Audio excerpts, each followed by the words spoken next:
yang melakukan penembakan itu adalah satu orang, tembak kedua. Karena yang satunya itu kan dari hasil CCTV juga yang dikeroyok itu tadi, yang baru keluar dari toilet, dikeroyok sehingga ada satu keributan. Disitulah anggota yang menembak itu. Jadi bukan dua anggota yang menembak, tapi satu anggota yang menembak. Kami menggelar konferensi pers ini untuk memberikan tanggapan resmi atas kesimpang siuran pemberitaan terkait insiden atau kejadian penembakan di kilometer 45 res area tol Merak Tangerang pada tanggal 2 Januari 2025 yang diduga melibatkan 3 oknum anggota Angkatan Laut. Kami ingin menegaskan bahwa TNI Angkatan Laut tidak tinggal diam menghadapi permasalahan ini. Kami telah berupaya mengambil langkah cepat dan transparan untuk mencari bukti-bukti guna mengungkap kejadian sebenarnya melalui proses penyelidikan bersama antara Puspomal dan Polda Banten. Saya pertama kali menerima laporan terkait insiden ini pada tanggal 2 Januari 2025 malam sekitar pukul 20.00 dari Asintel Pangku Armada RI bahwa 3 anggota yang pada saat itu berada di pangkalan Pondok Gayu, yaitu Sertu AA, Sertu RH, dan KLKBA, di mana mereka mengalami pengeroyokan oleh sekitar 15 orang tak dikenal di rest area kilometer 45 tol Merak Tangerang. Insiden berpangkal dari permasalahan pokok yaitu pembelian mobil. Dalam insiden tersebut diakui bahwa salah satu anggota melakukan tindakan penembakan. Setelah diketahui kemudian mengakibatkan korban, 1 orang meninggal dunia dan 1 orang luka-luka. Saat ini ketiga anggota tersebut proses penyidikan di Puspomal. Baru saja kami telah mengikuti paparan gelar perkara dari Polda Banten, dan di sini juga hadir Bapak Kapolda Banten terkait perkembangan kasus ini. Kemudian bila penyidikan terhadap oknum anggota yang terlibat oleh Puspomal selesai, selanjutnya akan dituangkan dalam berita acara pemeriksaan atau BAP. TNI Angkatan Laut sangat menghormati proses hukum dengan menjunjung tinggi asas praduga tak bersalah. Dalam penjelasan ini tidak ada yang ditutup-tutupi, semua terbuka. Kami ingin menegaskan sikap TNI Angkatan Laut bahwa siapapun anggota kami bila terbukti bersalah, kami akan tindak tegas sesuai peraturan perundang-undangan yang berlaku di TNI. Untuk memberikan informasi lebih rinci mengenai kronologi dan perkembangan penyidikan akan disampaikan dari pihak Polda serta Puspomal. Setelah itu dibuka sesi tanya jawab bagi rekan-rekan media. Demikian pengantar dari saya. Terima kasih atas perhatian. Kami persilakan pertama dari pihak Polda Banten untuk menyampaikan penjelasan yang akan disampaikan oleh Kapolda Banten. Dilanjutkan nanti penjelasan dari dan Puspomal. Silakan. Terima kasih.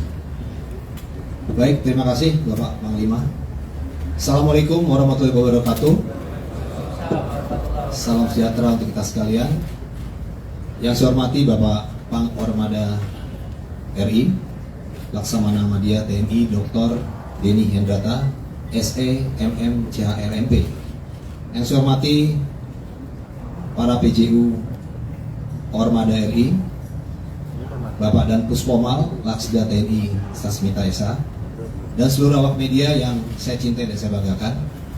Pada hari ini kami selaku Kapolda Banten akan menyampaikan hasil penyidikan yang telah kami lakukan, tentunya atas koordinasi bersama dengan pihak Puspomal TNI Angkatan Laut, karena kejadian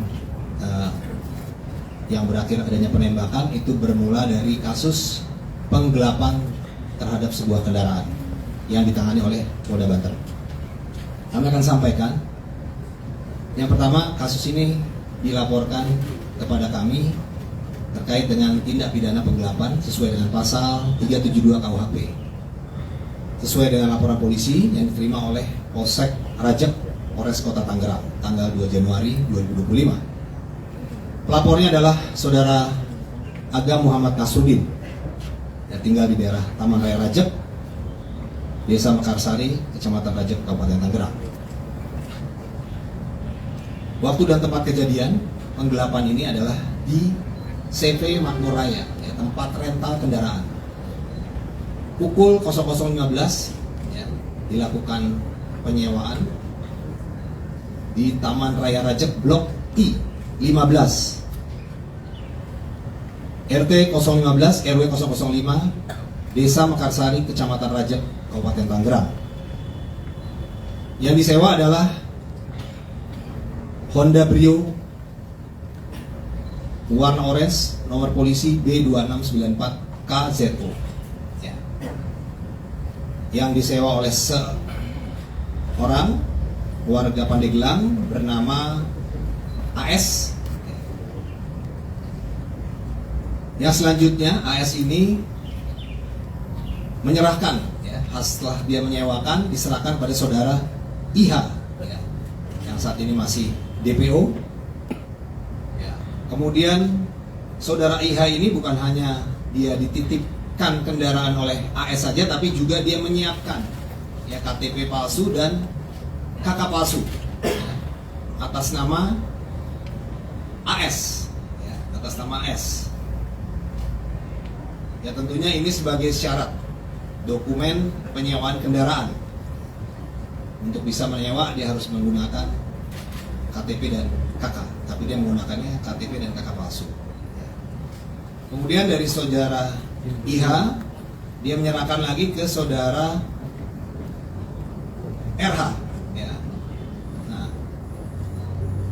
RH ini, ya, kemudian dijual ya, kepada Saudara IS dengan harga 23 juta. Kemudian dari Saudara RH ya, baru diserahkan kepada atau dijual kepada Saudara AA ya, Oknum TNI Angkatan Laut ya, melalui Saudara SY. Harganya sudah naik ya, naikin menjadi 40 juta. Saksi-saksi yang kita periksa 13 orang, baik saksi-saksi yang ada di TKP maupun juga saksi penangkap.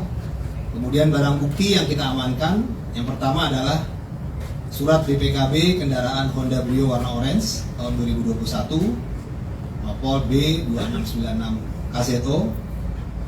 Kemudian juga sebuah surat STNK kendaraan Brio warna orange tahun 2021. Kemudian satu unit kendaraan Honda Brio berwarna orange atas nama Siska Widyatuti ya. Kemudian sebuah kunci kendaraan, satu lembar tanda terima sewa kendaraan, kemudian satu buah KTP palsu, satu lembar KK palsu ya, untuk keluarga palsu, kemudian ID card palsu, dan sebuah fotokopi STNK Brio.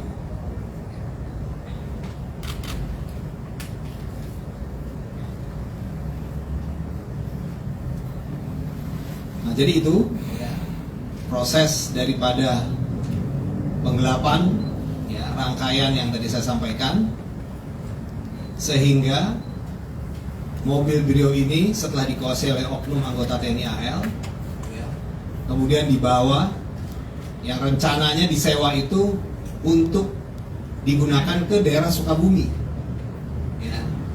Dan di dalam kendaraan itu sudah terpasang 3 GPS. Satu GPS masih aktif, 2 di GPS ini sudah tidak aktif. Karena 2 GPS ini mati, maka si pemilik rental ya, Saudara Agam dan ayahnya dan juga stafnya, keluarganya melakukan pencarian secara sendiri ya, secara mandiri. sehingga menemukan informasi kalau mobil ini ada di sekitar Pandeglang. Ya. Kemudian dilakukan pencarian ke arah sana secara mandiri, ya, sampai dengan kendaraan ini berpindah tempat, ya, sampai di kilometer 45 di Indomaret kilometer 45. Nah, disitulah terjadi, ya, upaya perampasan atau pengambil alihan, ya, maksudnya pengambil alihan dari pihak rental, ya, tapi karena adanya situasi yang agak tarik menarik di sana sehingga terjadilah penembakan. Nah, nanti akan disampaikan untuk kejadian penembakan dari Pak dan Puspoma. Seperti itu. Baik, itu yang bisa kami sampaikan. Terima kasih. Wassalamualaikum warahmatullahi wabarakatuh. Terima kasih Pak Kapolda Banten. Sekarang giliran dari Dan Puspoma untuk menjelaskan apa yang sudah dilaksanakan penyidikan. Silakan.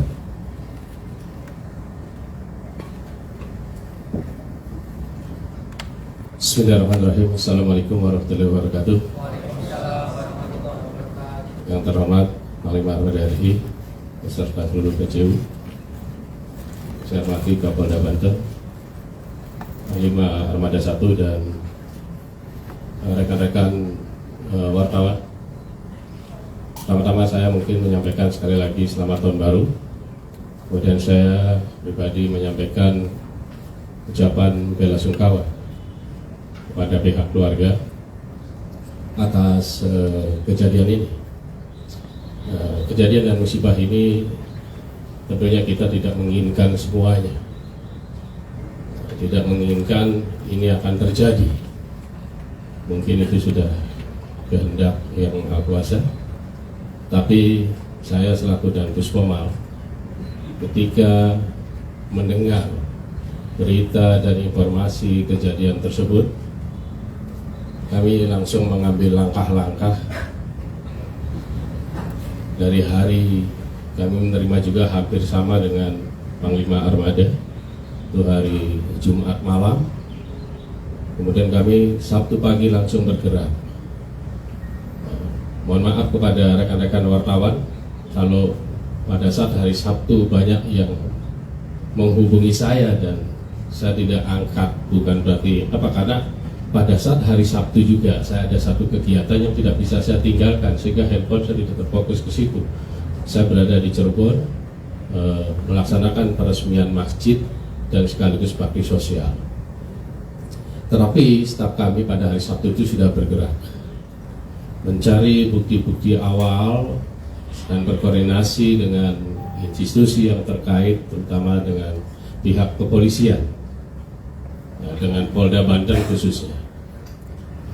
Kami selalu berkoordinasi untuk mencari titik terang.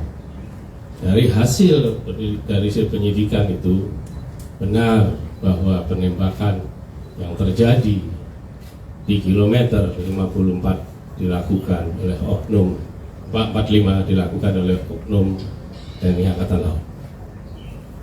Sebagaimana yang telah disampaikan oleh Bapak Panglima Armada RI maupun Bapak Kapolda Banten, kami Puspoma akan terus mendalami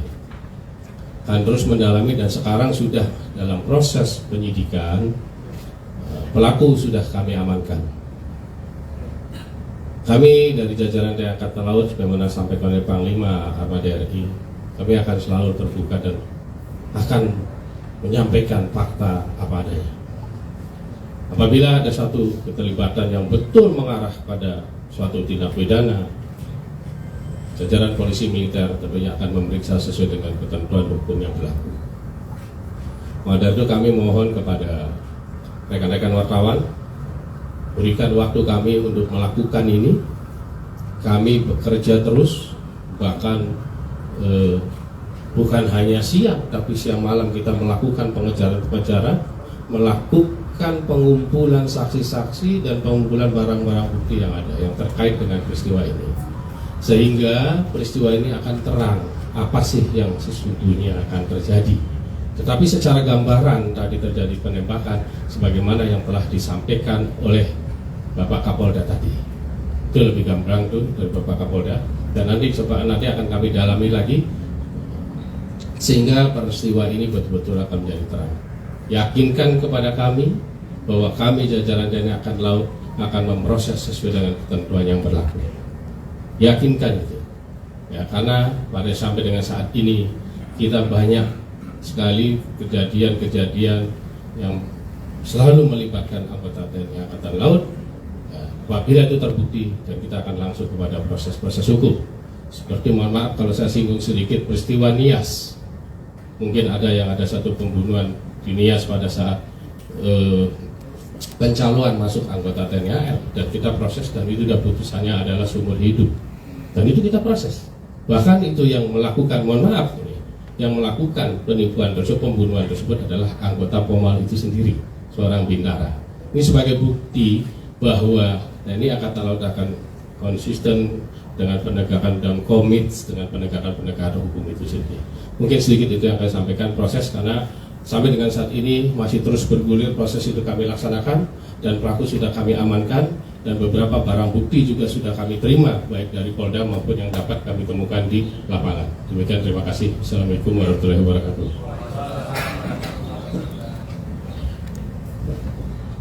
Terima kasih dan Puspomal.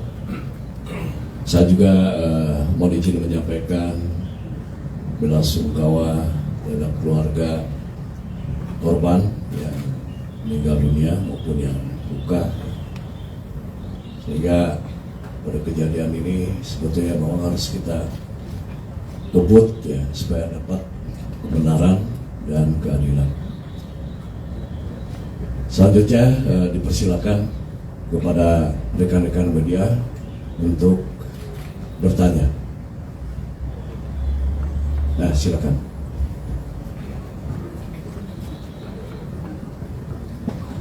Selamat pagi menuju siang, Pak Panglima, Pak Dan Puspomal, Pak Wasintel, Pak Kapolda, pejabat tinggi TNI AL yang lain. Izin Bapak, nama saya Santi Pak dari media IDN Times.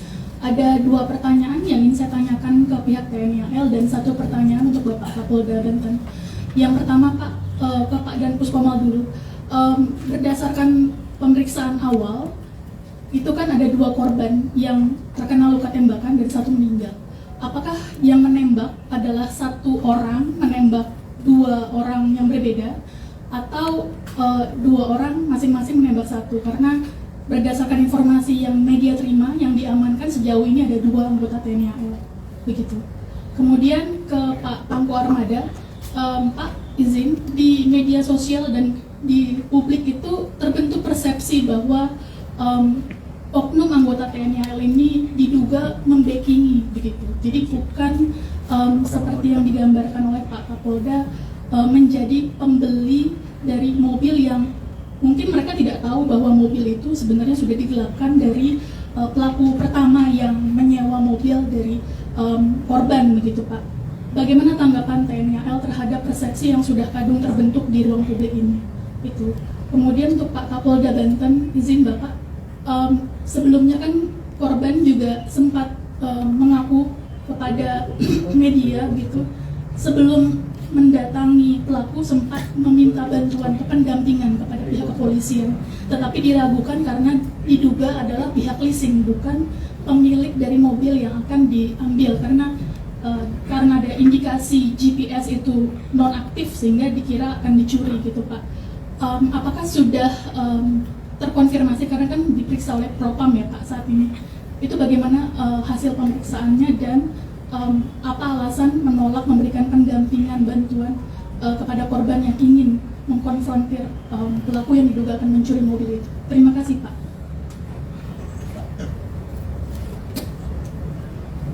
Ini kita jawab satu persatu dulu atau gimana?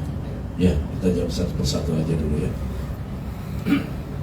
Mungkin tadi yang pertanyaan ke Puspomal dulu.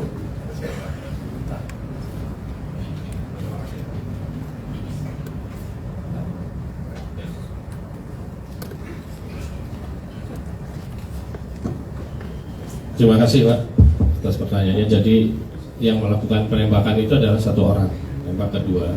Karena yang satunya itu kan dari hasil CCTV juga yang dikeroyok itu tadi, yang baru keluar dari toilet, dikeroyok sehingga ada satu keributan. Disitulah anggota yang menembak itu.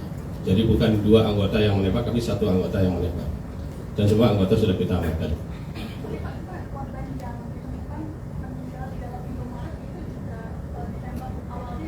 Iya, betul, awalnya di lokasi itu kemudian diamankan ke Indomaret dari hasil CCTV itu. Jadi dua orang tembak oleh satu orang di posisi bukan di dalam, bukan di luar itu. Betul. Saya menjawab bagian saya untuk persepsi publik bahwa sudah terbentuk anggota TNI AL ini yang membackingi penadah. Justru saya gelar konferensi pers ini untuk supaya semua tahu ya, bahwa kejadian yang sebenarnya seperti apa. Makanya kan ini dihadirkan Bapak Kapolda Banten dan Pus Pomal ya. Dan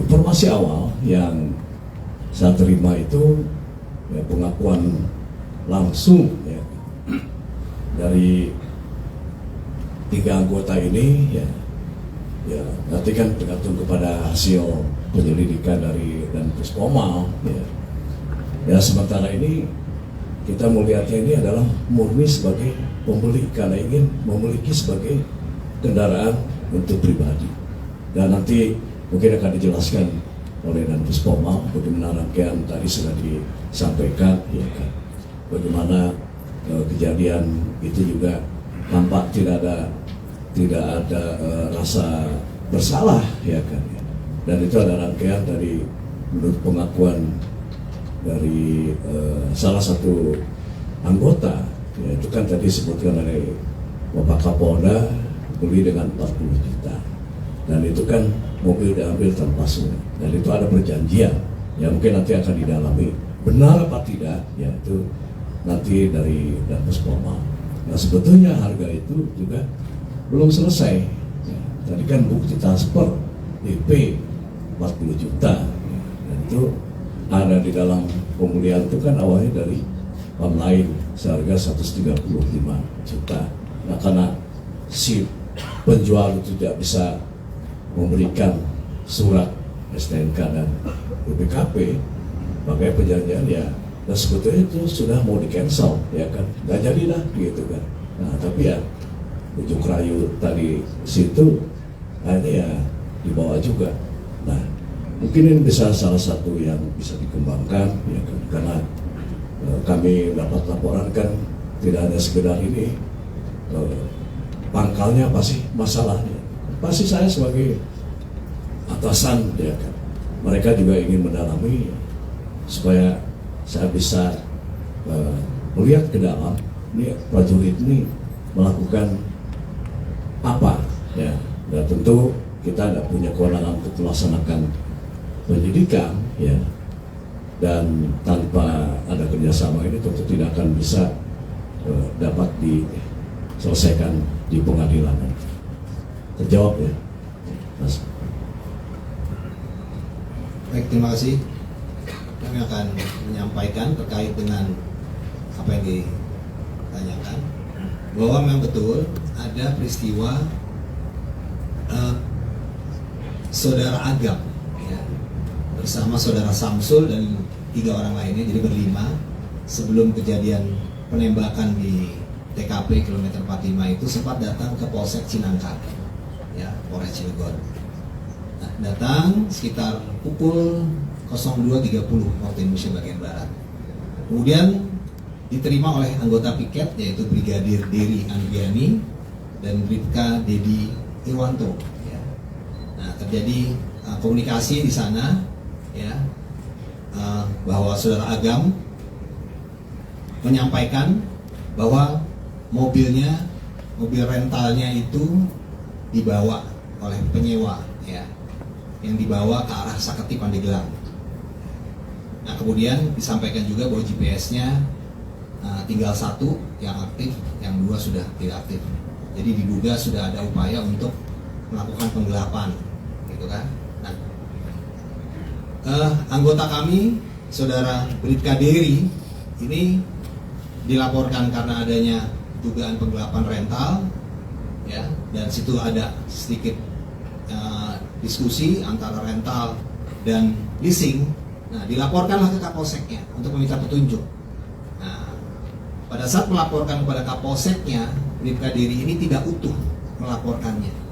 Ya, seharusnya ini adalah terkait dengan rental, penyewaan kendaraan yang diduga akan digelapkan, tapi dilaporkannya leasing kepada Kapolseknya, sehingga Kapolsek ini menyampaikan kalau memang leasing harus ada surat dari leasing dan sebagainya, diminta dokumen. Nah, dokumen ini pun sudah disampaikan sebenarnya oleh Saudara Agam, baik itu BPKB, STNK, dan kunci cadangan. Jadi seharusnya memang anggota kita itu melakukan pendampingan, tapi tidak dilakukan pendampingan karena anggota merasa kekuatannya sedikit, jadi tidak berimbang sehingga tidak melakukan pendampingan. Padahal seharusnya anggota kita bisa melakukan permintaan tambahan dukungan ke Polres misalnya, ya, atau anggota reserse di Polsek itu sendiri, tapi itu tidak dilakukan. Ya. Nah, sehingga dari hasil penyidikan Propam Polda Banten, ya, telah ditemukan adanya pelanggaran, ya, terhadap ketidakprofesionalan terhadap anggota Saudara Dery, ya, Andriani, ya, karena tidak respon terhadap laporan masyarakat yang seharusnya melakukan pendampingan untuk mengamankan kendaraan Honda Brio yang diduga akan digelapkan ini, karena sudah ada dugaan penonaktifan GPS sebanyak 2 buah, tinggal 1, berarti ini sudah ada dugaan. Seharusnya dia sebagai anggota Polri dia melakukan pendampingan, ya, tapi tidak dilakukan, sehingga dalam pemeriksaan penyidik dari Propam ini adalah dugaan pelanggaran, dan tentunya akan kita tindak tegas, ya, anggota ini, ya, baik secara etika, ya, yang sanksinya dapat kita demosi, bahkan yang terberat adalah bisa di PTDH. Begitu juga Kapolsek, ya, sebagai pimpinan di Polsek tersebut, ya, dia tidak melakukan pengawasan dan pengendalian dengan baik, ya, tentunya ini juga akan kita kenakan sanksi, ya, baik demosi maupun juga yang terberat adalah PTDH. Dan juga anggota lain yang ada di situ, yaitu Bribka Dedi Irwanto yang juga mendampingi Saudara Dery Andriani, juga akan kita kenakan sanksi kode etik. Demikian, terima kasih. Ya, siapa lagi? Ya, silakan. Selamat siang, izin semuanya. Saya Rel Wiranata dari Kompas TV. Ingin lebih tanya terhadap dengan transparansi dari 3 oknum anggota TNI yang terlibat. Ini berperan sebagai apa aja, dan lalu pangkat serta kesatuannya mungkin bisa diberikan kepada informasi publik. Terima kasih.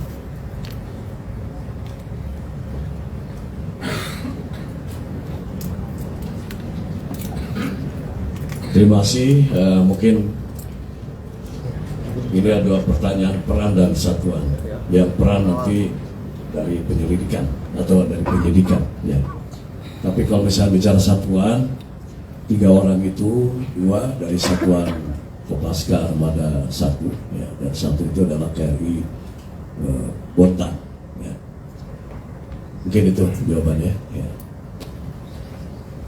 Yes. Baik, untuk dari peran, dari hasil lidik yang sudah kami laksanakan sampai dengan saat ini, kita nanti akan masuk ke dalam proses penyidikan. Jadi peran yang 3 orang ini sebenarnya itu adalah rekan. Jadi perannya itu dia tidak memiliki peran, oh ini sebagai eksekutor, oh ini sebagai ini, tidak. Kan ini ada sebagai rekan. Bahkan pelaku dengan yang dikeroyok tadi itu adalah saudara. Jadi pelaku ini adalah pamannya, ya, pamannya AA tadi, pamannya AA tadi yang dalam video itu yang keluar dari toilet itu terus dihadang itu adalah pamannya yang bersangkutan tadi. Jadi peran dalam tindak kejahatan, apakah ini sebagai penadah, apakah ini sebagai backing, dari hasil lidik sementara itu masih belum ditemukan. Tetapi apabila nanti dalam perkembangannya ada unsur-unsur yang bisa membuktikan itu, nanti kan dalam proses penyidikan. Ya, nanti berikan waktu pada kami lah untuk itu. Terima kasih. Ya, terima kasih Pak. Mohon izin saya Gita Irawan Pak dari tribunnews.com. Yang ingin saya tanyakan adalah terkait dengan keberadaan senjata api itu Pak. Senjata api itu kan dibawa oleh anggota ya Pak. Apakah itu memang sesuai dengan SOP? Artinya apakah anggota ini dalam keadaan dinas atau lepas dinas misalnya gitu. Kemudian saat ini senjata api itu sendiri apakah sudah diamankan oleh penyidik dari Puspomal atau seperti apa? Dan apakah itu senjata itu organik atau memang senjata rakitan misalnya seperti itu? Itu yang pertama. Yang kedua itu dari Angkatan Laut sendiri apakah nantinya juga akan semacam memberikan tanggung jawabnya kepada pihak keluarga seperti misalnya santunan atau melakukan meminta maaf atau seperti apa Pak? Mungkin itu aja Pak. Terima kasih banyak. Pertanyaan ini dari Tribun, langsung mungkin saya jawab ya. Yang pertama masalah status senjata. Senjata itu senjata inventaris ya, yang melekat karena jabatan dari A ya, itu adalah ADC ya. Nah, ADC ini ajudan ya. Sehingga ketika dia dapat tugas itu sudah SOP senjata itu melekat. Kemudian tadi udah dijawab ya bahwa ini sudah ada SOP-nya itu tadi ya. Ada surat perintahnya segala macam. Nah, kemudian ya tentu bukan senjata rakitan ya. Ada lagi? Oh ya, ini tadi ya. Ya tentu ya, karena kita juga kan pada dasarnya adalah warga negara, pada hakikatnya juga kita manusia ya. Kalau kita melihat ada kejadian seperti ini ya, tentu bukan hanya sekedar menyampaikan bela sungkawa ya, tapi juga kita akan datang ya ke rumah duka.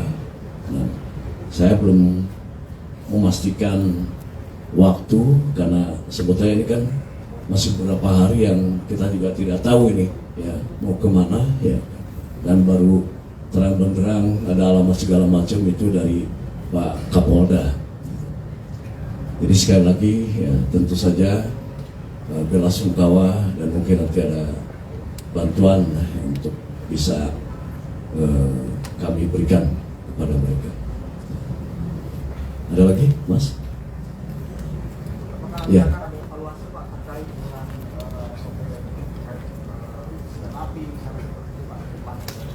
Ya. Kita akan evaluasi, tapi penggunaan senjata yang melekat itu adalah untuk pengamanan diri dan siapa yang menjadi tanggung jawab pengamanan atasannya itu. Ya. Karena kalau misalkan terjadi sesuatu terhadap atasannya, maka orang yang pertama melekat itulah yang mengamankan, ya kan? Kita bicara masalah SOP tadi, ya kan? Nah, kalau saya dihadapkan kepada pengeroyokan, berarti kan sebetulnya kan sama-sama nggak tahu siapa yang akan mati, ya kan ya? Nah, jadi kita saja kalau misalkan terdesak ya dikeroyok pasti akan mencari akan bela diri, ya kan? Akan mencari suatu benda yang mungkin bisa untuk membela diri, mengamankan. Nah, ini mungkin digunakan ada senjata api, ya. Dan itu kan senjata apinya kan bukan itu kan dibawa, ya kan ya, gitu. Nah, mungkin sementara itu ya untuk evaluasi nanti kita akan evaluasi ya sebentuk bagaimana ke depan ini untuk penggunaan senjata api. Tapi sebetulnya karena pengeroyokan juga kan tidak berpikir resiko kalau orang yang dikeroyok itu mati, ya kan? Ya kan? Gitu. Jadi kembali lagi, apalagi mungkin karena tentara juga yang sudah dilatih bagaimana faktor kecepatan, insting segala macam, ya kan? Hari kita sering dengar ada kill or to be killed, ya kan? Nah itu, mungkin saya kira itu. Terima kasih atas pertanyaannya. Ada lagi? Ya silakan.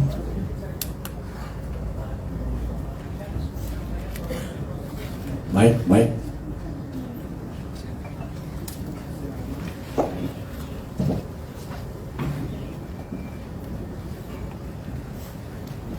Yes, izin Bapak Sahrul dari Jawa Pos, izin ke Pak Dan Puspoma menanyakan status, karena kan tadi disampaikan bahwa prosesnya ini sudah di tahap sidik, artinya penyidikan. Kami ingin tanyakan dari 3 orang ini, apakah memang semuanya sudah berstatus tersangka atau semuanya masih terperiksa? Terima kasih. Baik, terima kasih ya pertanyaannya Mas Arul. Jadi anggota ini sekarang sudah ditahan di tempat kami dan sesuai dengan surat penahanan dari Ankum sudah kami terima. Terhitung karena hari Sabtu yang lalu itu anggota sudah kita amankan. Nah, karena masih dalam proses lidik, ya, kami selalu maraton lidik, masih belum kami tetapkan. Nah, sekarang setelah ada tanda-tanda dengan beberapa bukti, maka kami yang bersangkutan masuk proses penyidikan dan sudah kami tetapkan. Bukti penahanan sementara dalam 20 hari pertama itu sudah ditandatangani oleh Ankum, terhitung dari mulai hari Sabtu. Itu Mas. Ya kita sudah dalam menjurus ke sana sudah, gitu, ya. Karena dengan ditandatanganinya penahanan itu sudah masuk kepada proses, karena pintu gerbang untuk memasuk dalam proses penyidikan kan itu. Ya, kasih.